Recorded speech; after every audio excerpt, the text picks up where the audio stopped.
Bem, gente, então vamos continuar aqui com as atividades, tá? Na página 39, alguém me pediu para eu falar desde a 39, mas eu não vejo dificuldade nenhuma para vocês estarem fazendo essa atividade da página 39, que é sobre carta pessoal, né? É uma carta mais íntima, né? De você para uma outra pessoa. Aí a primeira questão, né? Você vai fazer perguntas para sua família. Você ou alguém da sua família costuma ou costumavam se comunicar com outra pessoa por carta? Caso já tenha se comunicado dessa forma, conte a experiência para os colegas. Aí, no caso, os colegas não estão, vocês vão escrever como se eles estivessem, né?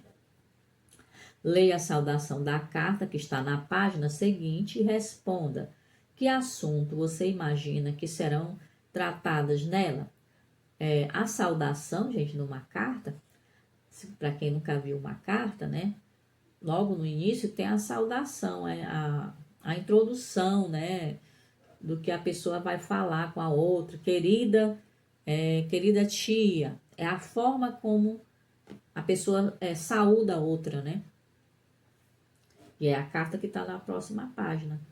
Aí você vai ler a situação da página, que assunto que você imagina que vai ser tratado nela. Na saudação é tipo a introdução da carta. Aí tem logo aqui no início, né? Querido vovô Antônio. Então aqui já é uma saudação. Ele está chamando o avô de querido, né? Aqui em São Paulo está frio, todo mundo estava falando que o inverno não ia chegar, tal. Aí nessa primeira leitura, você vai escrever, imaginar uma carta de um neto para o avô. De que será que vai se tratar essa carta? Ok? Então eu não vejo muita dificuldade não, gente. Vamos nos esforçar em fazer as atividades, certo? Nada de ficar querendo as respostas, ok? Eu quero que vocês leiam, porque quando a gente diz assim, eu tô com dúvida da página 39, eu não sei o quê. Mas o quê? Qual é a questão? Tá certo? Então, vocês vão me dizer qual é a questão, qual a página e qual é a dúvida, tá bom? Porque aqui é mais de interpretação, tá certo? Essas questões aqui. Algumas vocês vão ter que usar o dicionário ou o Google, porque ele manda pesquisar o significado de algumas palavras, né?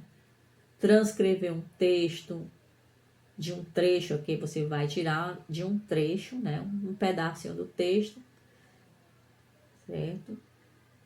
Isso aqui é na página, deixa eu ver aqui a página 42, né? Vai tirar um trecho do texto. Localize no envelope e transcreva, ou seja, vai escrever no caderno. Aqui tem um envelope. O nome completo do remetente, né? O remetente é quem está enviando a carta, né? Quem é que está enviando a carta? Você vai olhar para o envelope. O nome completo do destinatário, o destino para quem está se dirigindo, e o nome do bairro do remetente, o bairro da pessoa que enviou a carta, certo? Então, é bem fácil, é só questão de interpretar e ler mais de uma vez quando você não entender. Aí na página 43, letra B, né? Agora, volte à carta e localize e transcreva. Então, você vai responder qual é a saudação inicial, como foi que começou a carta, como foi que terminou a despedida, qual foi a assinatura da carta, quantos parágrafos foram desenvolvidos no corpo da carta, isto é, do início do texto até antes da despedida. Vocês vão contar quantos parágrafos, né? Como é que eu sei quantos parágrafos? Quantos ponto final tem, né? Então, você vai lá e conta. Se você tiver de escrever uma carta pessoal para uma pessoa com quem tem bastante proximidade, adotaria o tipo de linguagem usada por Júlia, né? Qual foi a linguagem? Foi formal, informal? Qual é essa linguagem? Como eu estou escrevendo, né, para uma pessoa mais íntima? Não precisa ser a linguagem, né, formal, ok? Conversa entre textos. Aí são perguntas até pessoais. Você tem e-mail, endereço eletrônico? Em quais situações você e sua família costumam utilizar o e-mail? Compartilhe suas experiências, né? Onde tiver colega, já que a gente não está na situação de sala de aula, você vai escrever como se estivesse. Pelo assunto do e-mail, novos dados do projeto científico, de que você imagina se tratar. Então, você vai ler o e-mail, né? E vai... Aqui é para comparar, gente. Conversa entre textos. Significa que eu vou comparar um texto com o outro. O primeiro foi carta. E agora o segundo texto é um e-mail, né?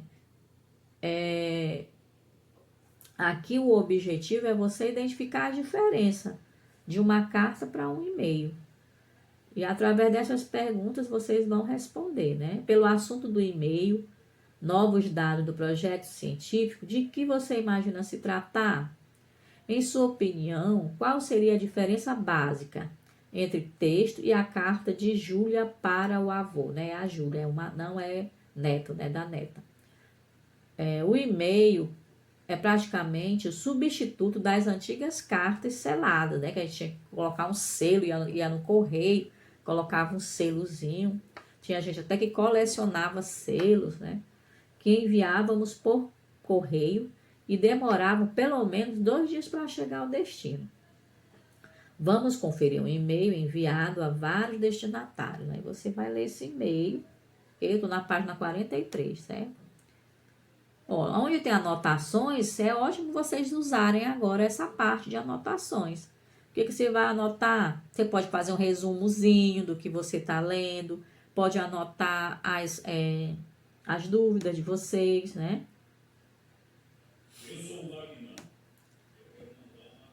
Quinta, na página 44, a linguagem utilizada para escrever um e-mail, varia de acordo com a intenção do locutor, com o nível de formalidade que a mensagem exige e com a proximidade e intimidade entre a pessoa que envia e a que recebe a mensagem. Então, a linguagem que eu vou usar no e-mail vai depender, né? Para quem é que eu estou escrevendo, qual é o meu objetivo, né? Se for um e-mail para uma empresa, com o objetivo de concorrer a uma vaga de um emprego, a linguagem já não pode ser qualquer uma, né? Tem que ser uma linguagem mais cuidada. Se é um e-mail para um parente, né? Para um tio, para uma amiga, aí a linguagem vai ser diferente, né? Aí você vai responder, quem é o remetente? Deixa eu ver se dá para eu aumentar mais aqui.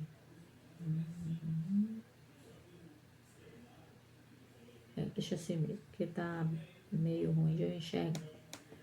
Qual é o remetente? Quem é o remetente do e-mail? Eu já falei quem é o remetente, é quem está mandando o e-mail, né? Quem são os destinatários. Qual é o assunto do e-mail, a finalidade. Então, para isso, vocês vão ter que ler, gente. Eu não vou dar resposta. Vocês vão ter que ler, né, o e-mail e ir respondendo, né? Qual é o assunto, sobre o que, né, que eles estão falando. Qual foi a finalidade, o objetivo. Qual é o nível de intimidade desses interlocutores. Aí vocês vão dizer se são amigos, se não são, tá? Pronto, aí tem a sexta, você vai ler esse e-mail. Que semelhanças e diferenças você observa entre os 2 e-mails? E a carta pessoal, quantos aspectos de organização do texto e a linguagem. Então, como é que eles estão organizados? A organização dos 2 e-mails com a carta se parece? Como é que a carta, aí você vai escrever. A carta foi organizada como? O e-mail, como foi? Qual a diferença entre os assuntos e destinatário dos e-mails e da carta pessoal? Qual é a diferença entre os assuntos, né? Os assuntos foram os mesmos, né? E assim vai. 7ª, na prática da leitura 3 deste capítulo, você leu a mensagem instantânea que João trocou com o avô, a avó, né? A avó Lila. Na prática de leitura 4, leu uma carta que Júlia enviou ao avô e agora leu um e-mail de um professor e seus alunos. Marque C para as características da carta pessoal e M para as características de mensagens instantâneas de e-mail.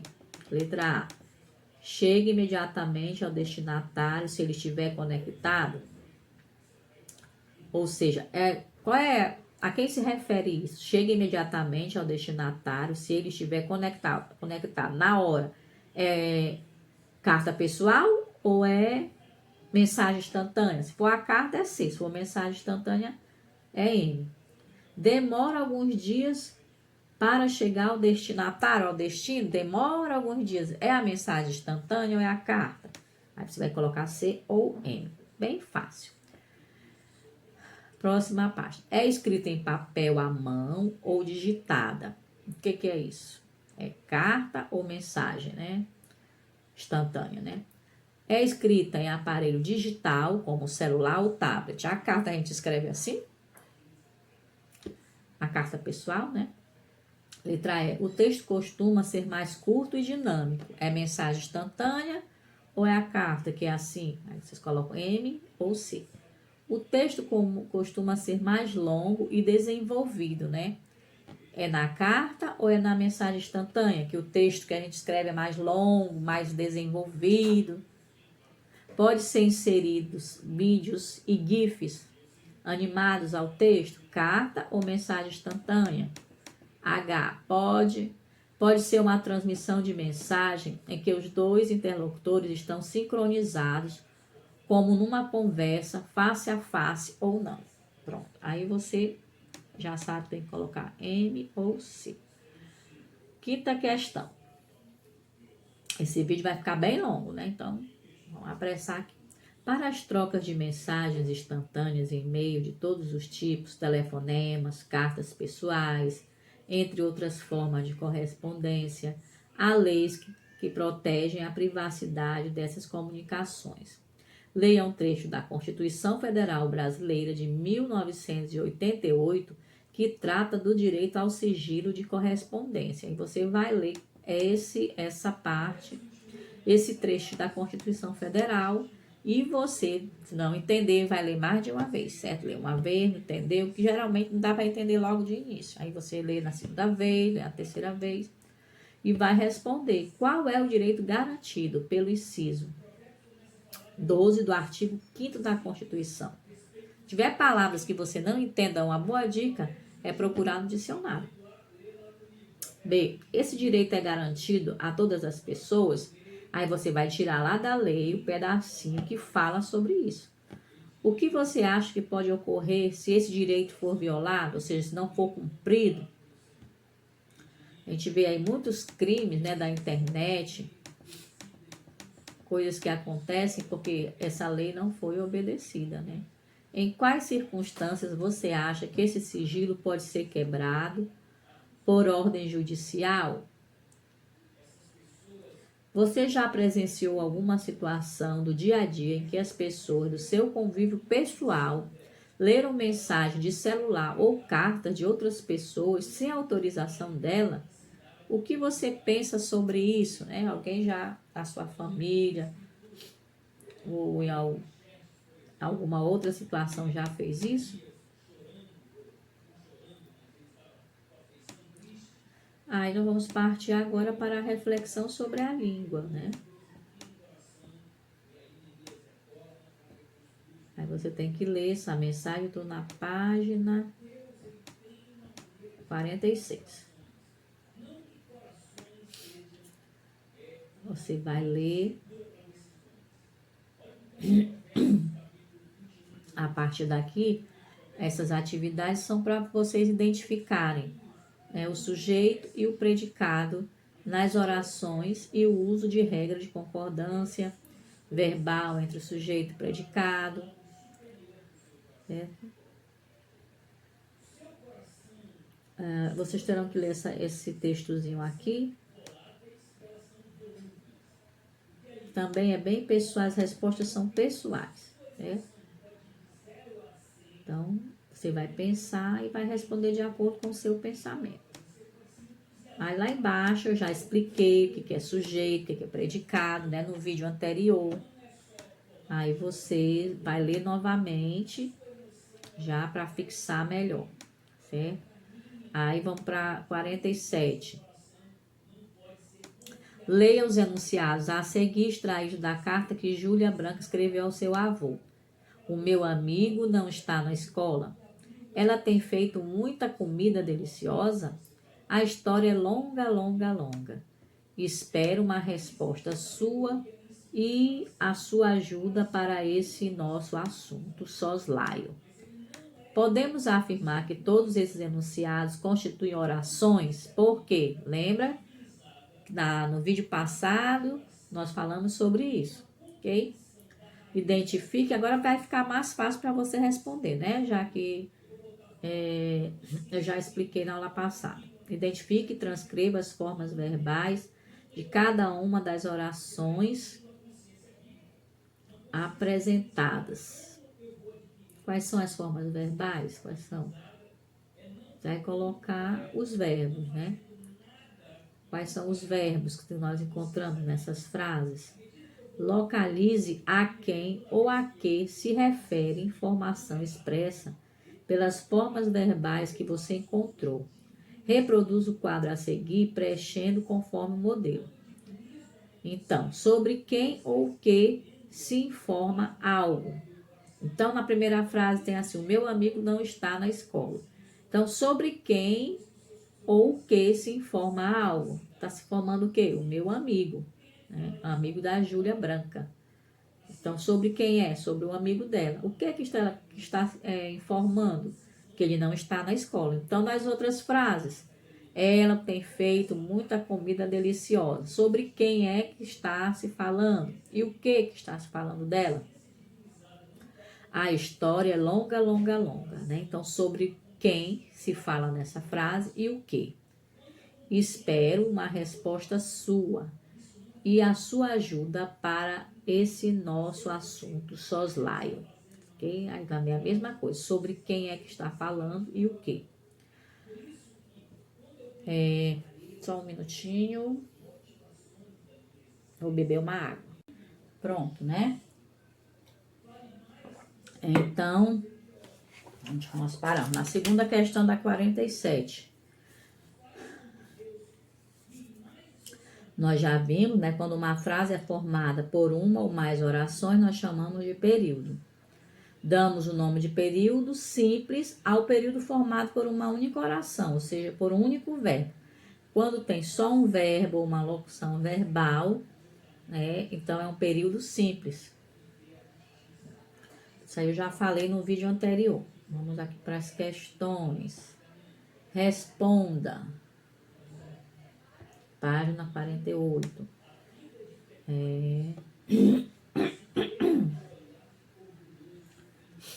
Na 47, manda ler, né? Lê as informações sobre o período. Na 48, responda. Os períodos apresentados na atividade 1 têm uma ou mais orações. Aí vocês têm que contar quantas orações tem na atividade anterior, né? Que tem aquelas frasezinhas. Vamos ver quais são. Na atividade anterior é aquela, o meu amigo não está na escola. Quantos verbos tem aqui? O meu amigo não está. Só tem um. Então, é um período, né? Aí você vai contar e vai colocar. Ó. Os períodos apresentados na atividade 1 têm uma ou mais orações. Então, você vai colocar quantas orações, quanto o número de verbos. Como podemos classificar os períodos daquela atividade, já que só tem um verbo? É o quê? É um período o quê? Simples ou composto? Terceiro, leia as informações do quadro sobre sujeito e predicado. Depois responda as questões propostas. As frases compostas de uma única oração, ou seja, formadas por um só verbo, geralmente apresentam. Aí esse quadrozinho aqui, você vai ler, ok? Que eu já expliquei no vídeo anterior.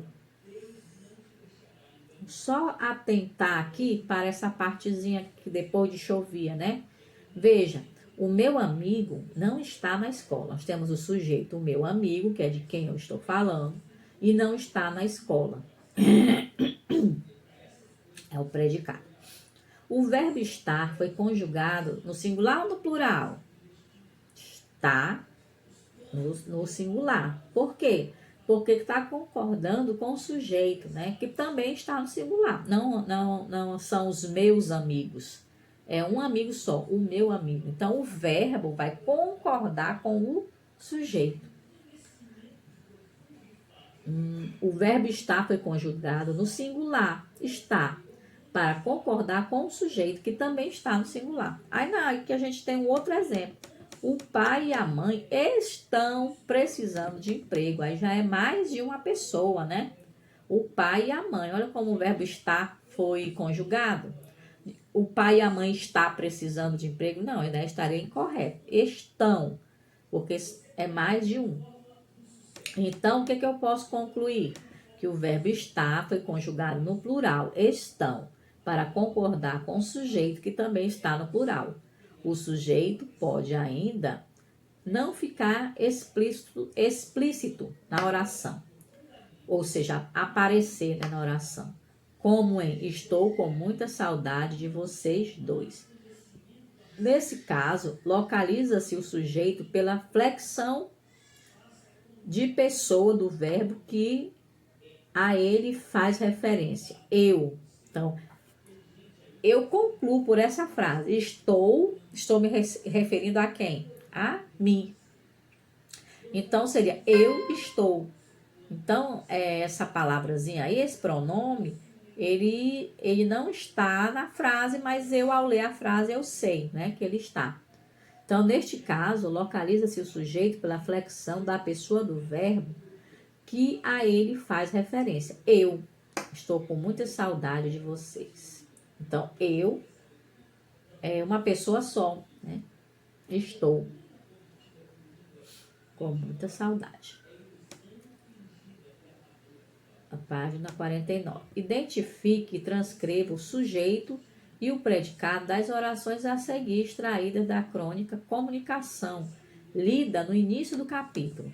Então, eu não estou pensando nada, cavalheiro. Qual é o sujeito dessa frase? Eu vou falar dar só a resposta dessa primeira. O sujeito, de quem é que eles estão falando? Eu não estou pensando nada, cavalheiro. De mim, né? Então, sujeito é eu. E o quê? Qual é o predicado? Não estou pensando nada, cavalheiro. Eu, né, é o sujeito. Predicado, não estou pensando nada, cavalheiro. A palavra me escapou por completo. Sujeito, qual é o sujeito, qual é o predicado? Tem mais de uma peça? Qual é o sujeito, qual é o predicado? Isso já é má vontade.